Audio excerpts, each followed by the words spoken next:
주님을 아는 것이 우리의 힘입니다. 한 주간도 평안하셨습니까? 오늘 우리는 C.S. 루이스의 순전한 기독교 제3부 그리스도인의 행동 중 소망에 대해서 함께 나누겠습니다. 소망은 신학적 덕목 가운데 하나입니다. 이 말이 뜻하는 바는 영원한 세계를 계속 바라보는 일은 도피주의나 몽상의 한 형태가 아니라 그리스도인이라면 마땅히 가져야 할 자세 중 하나라는 것입니다. 소망은 그리스도인이라면 마땅히 가져야 할 자세입니다. 그렇다면 소망을 가진다는 것은 무엇일까요? 그것은 먼저 이 세상을 떠난다는 뜻은 아닙니다. 소망을 가진다는 것은 눈에 보이는 이 세상을 떠난다는 뜻이 아닙니다. 역사를 더듬어 보면 이 세상을 위해 가장 많이 일한 그리스도인들은 바로 다음 세상에 대해 가장 많이 생각했던 이들이었음을 알게 됩니다. 로마 제국이 기독교 국가로 전환하는 데 토대를 놓은 사도들이나 중세를 확립한 위대한 인물들, 노예제도를 폐지시킨 영국의 복음주의자들이 지구상에 이 모든 흔적을 남길 수 있었던 것은 그들의 마음이 천국에 사로잡혀 있었기 때문입니다. 대부분의 그리스도인들이 다음 세상에 대해 더 이상 생각하지 않게 되면서 기독교는 세상에서 그 힘을 잃고 말았습니다. 소망을 가진다는 것은 천국을 지향하는 것입니다. 천국을 지향하면 세상을 덤으로 얻을 것입니다. 그러나 세상을 지향하면 둘 다 잃을 것입니다. 이상한 법칙처럼 들릴지 몰라도 이와 유사한 법칙이 적용되는 예들을 많이 찾아볼 수 있습니다. 건강은 큰 축복이지만 건강을 직접적이고 주된 목표로 삼는 순간부터 여러분은 노상 어디가 병들지 않았나 노심초사하며 까다롭게 살피는 사람이 되어버립니다. 건강은 오히려 다른 것, 음식, 운동, 일, 오락, 신선한 공기를 추구할 때 더 쉽게 얻어지는 법입니다.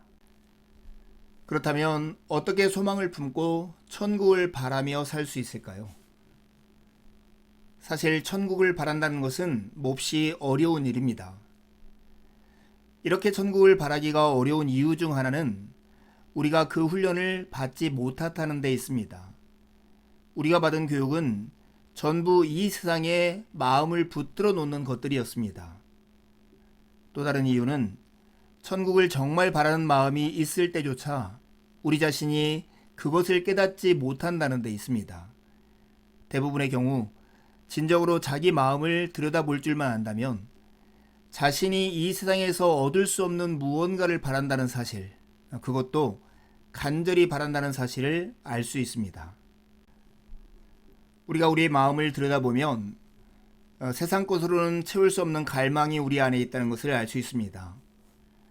세상에 있는 온갖 것들은 우리가 바라는 것을 주겠다고 약속하지만 결코 그 약속을 지키지는 못합니다.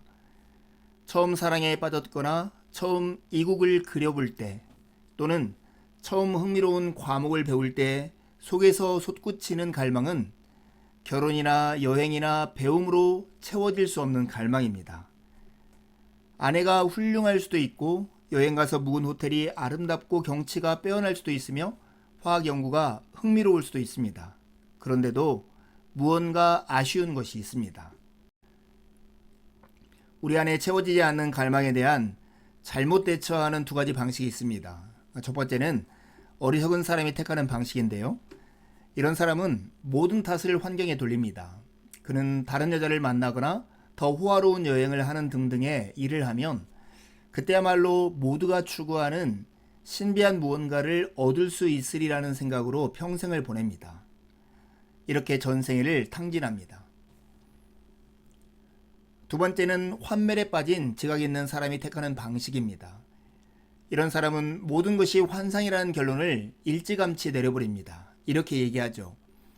어렸을 때는 누구나 그런 감정을 느끼는 법이지. 하지만 내 나이쯤 되면 무지개 끝을 좇는 일 따윈 그만두게 된다고.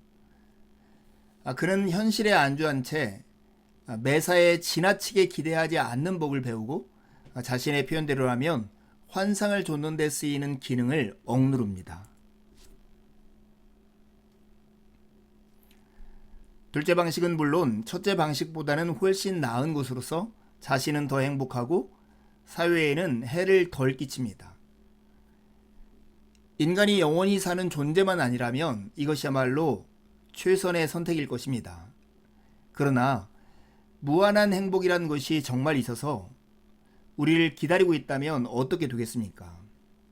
죽은 후에야 그런 행복을 누릴 수 있는 기능을 스스로 가정해 놓은 상식으로 억눌려 없애버렸다는 사실을 알게 된다면 정말이지 애석하기 짝이 없겠지요. 우리 안에 채워지지 않는 갈망에 대한 올바른 대처 방법이 있습니다. 이것이 바로 그리스도인의 방식입니다. 그리스도인들은 이렇게 말합니다. 피조물이 태어날 때부터 느끼는 욕구가 있다면 그 욕구를 채워줄 것 또한 있는 것이 당연해. 아이는 배고픔을 느끼지. 그러니까 음식이라는 것이 있잖아. 그런데 만약 이 세상에서 경험하는 것들로 채워지지 않는 욕구가 내 안에 있다면 그건 내가 이 세상이 아닌 다른 세상에 맞게 만들어졌기 때문이라는 것이 가장 그럴듯한 얘기일 거야. 지상의 쾌락으로 그 욕구를 채울 수 없다고 해서 우주 전체를 가짜로 볼 수는 없어. 아마 지상의 쾌락은 처음부터 이 욕구를 채우기 위해 생긴 게 아니라 다만 이 욕구를 일깨워주고 진짜 쾌락이 어떤 건지 암시해 주려고 생긴 걸 거야. 그렇다면 한편으로는 이 지상의 축복들을 반갑지 않게 여기거나 무시하지 않도록 조심하면서 다른 한편으로는 이런 쾌락들이 복사판이나 메아리나 신기루에 불과하다는 걸 잊지 말아야겠지. 이것이 바로 올바르게 대처하는 그리스도인의 방식입니다. 이 세상에 채워지지 않는 갈망을 통해서 진짜 갈망을 찾는 것이죠. 추구하는 것이죠. 여러분은 소망을 품고 천국을 지향하며 살고 있습니까? 그런데 우리가 이렇게 살다 보면 우리가 가진 천국의 소망을 우습게 만들려는 사람들이 있습니다. 그런 사람을 만난다면 전혀 개의치 마십시오.